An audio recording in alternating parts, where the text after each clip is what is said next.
tidak tegas karena takut melanggar HAM? Apa sebabnya ya? Mari kita ulas kenapa hal tersebut itu bisa terjadi. Yang pertama, ayo kita lihat apa aja kasus yang terjadi pada saat ini terhadap guru.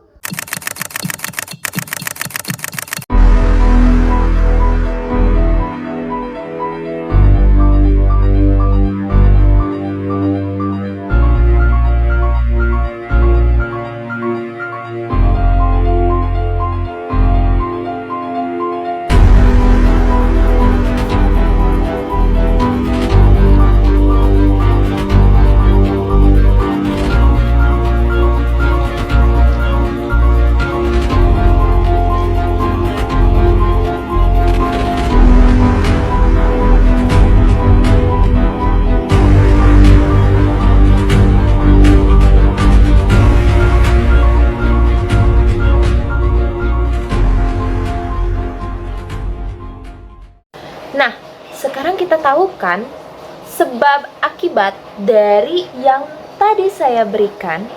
Ya, tentu saja banyak sekali guru-guru yang takut, yang tidak tegas karena takut melanggar hak asasi manusia. Lalu takutnya itu kan bakalan dilaporkan oleh orang tua siswa, bakalan disebarluaskan dari media sosial sehingga terjadilah hal-hal yang tidak diinginkan seperti dipenjara, didenda, dan tercorenglah nama baik guru tersebut. Dari tema yang saya bawa nih, yang guru tidak tegas karena takut melanggar HAM, itu tidak semena-mena dia ya udah tidak tegas. Enggak, dia gak ikut mood, dia gak ikut apapun.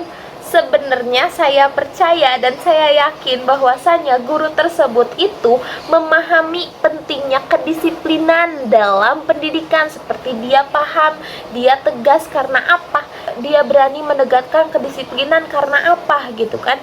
Saya tahu mereka itu pasti mengerti dengan kedisiplinan tersebut. Tetapi di era modern saat ini banyak sekali guru-guru itu merasa terintimidasi oleh kemungkinan laporan dari siswa ataupun orang tua yang menyatakan bahwa tindakan mereka itu melanggar HAM. Kekhawatiran-kekhawatiran seperti ini itu diperparah oleh kekuatan media sosial tentunya, di mana setiap tindakan dapat dengan mudah disebarluaskan dan disalahartikan. Jadi ya tentu saja guru-guru itu takut dengan hal-hal seperti itu. Pasalnya pada saat ini tuh kan anak-anaknya mental health banget. Orang-orang tuanya mungkin haus jabatan, mungkin ya kayak gue mah jabatannya lebih gede daripada lu, ya udah lu tunduk aja ke gue gitu. Kayaknya nggak tahu, kita sebagai guru itu banyak sekali diintimidasi. Jadi guru itu bukan digugu dan ditiru, tapi digunjing dan digurus. Tapi jangan salahkan kalau misalnya guru tidak tegas misalnya untuk mendisiplinkan siswa, itu tuh akan berdampak sangat buruk menurut saya, karena siswa itu menyadari kurangnya penegakan disiplin dan sehingga siswa tersebut itu merasa bebas gitu untuk melanggar aturan. Dan seperti yang kalian tahu, kalau misalnya siswa-siswa itu melanggar aturan, merasa bebas di sekolah, ya mau menciptakan suasana kelas seperti apa? Aman? Tidak mungkin. Tentram? Tidak mungkin. Pasti bakal ribut, tidak tentram, dan wow, itu kacau sih gitu. Terus yang paling saya takutkan dari sepemikiran saya, kalau misalnya kita mendiamkan siswa-siswa tersebut merasa bebas untuk melanggar aturan, dan dia juga kan merasa gurunya itu sepele gitu di mata mereka, sehingga wibawa guru di mata siswa-siswa itu mulai memudar dan kehilangan otoritas yang seharusnya dimiliki dalam mendidik. Ya mungkin kalau misalnya kita tidak tegas, tidak berani untuk menegakkan kedisiplinan di sekolah, kita gunanya buat apa? Kan kita tuh guru yang harusnya mendidik, mendisiplinkan anak-anak. Kalau misalnya kita tidak tegas, mau bagaimana anak-anak? Mau bagaimana sekolah? Dan kalau misalkan saya nih ditempatkan di posisi guru pada saat ini dengan berbagai kasus-kasus yang sudah lalu, guru ya akan dilema gak sih? Kayak berasa dirinya tuh terjebak dalam situasi yang gitu loh. Kayak kita ngelakuin ini salah, kesana salah, kesini salah. Misalnya, di satu sisi kita itu ingin menegakkan kedisiplinan, tetapi di sisi lain kita tuh takut dengan tindakan yang akan dianggap mereka sebagai pelanggaran HAM, sehingga itu terjadilah laporan, kita maju ke sidang, kita tidak tahu kan. Jadi hal-hal seperti ini tuh membuat guru-guru tentu akan bingung kan untuk menentukan langkah yang tepat.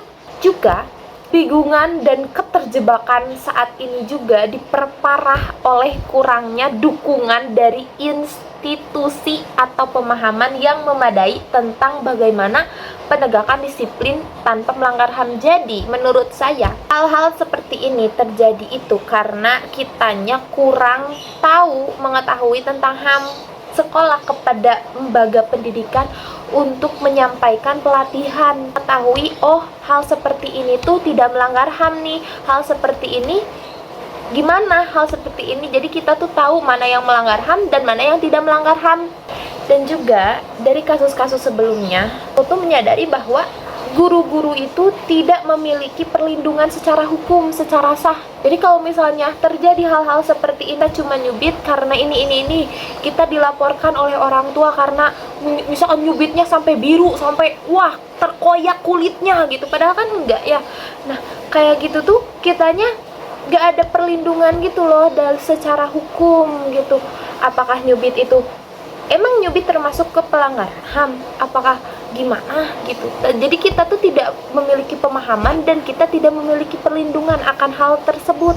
Menurut saya, tolong kepada sekolah-sekolah, kepada lembaga pendidikan, kepada hukum itu lebih perhatikan kesejahteraan guru, perlindungan terhadap guru menurut saya. Dan juga nih ya, kepada orang tua siswa, menurut saya orang tua pun harus diberikan pemahaman bahwa kedisiplinan, penegakan disiplin itu sudah ditetapkan oleh sekolah misalnya ya.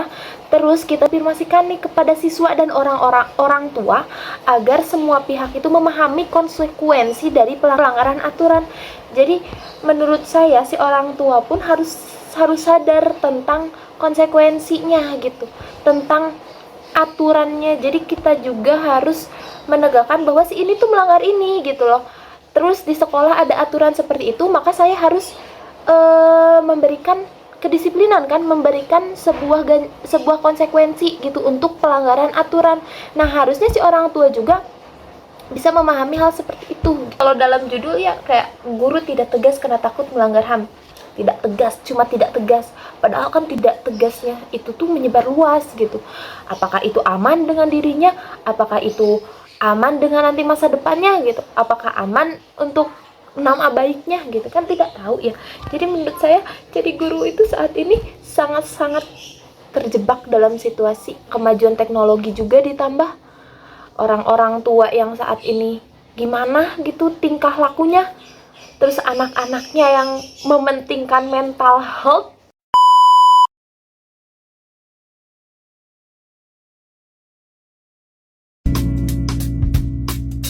Coba sehari saja, coba satu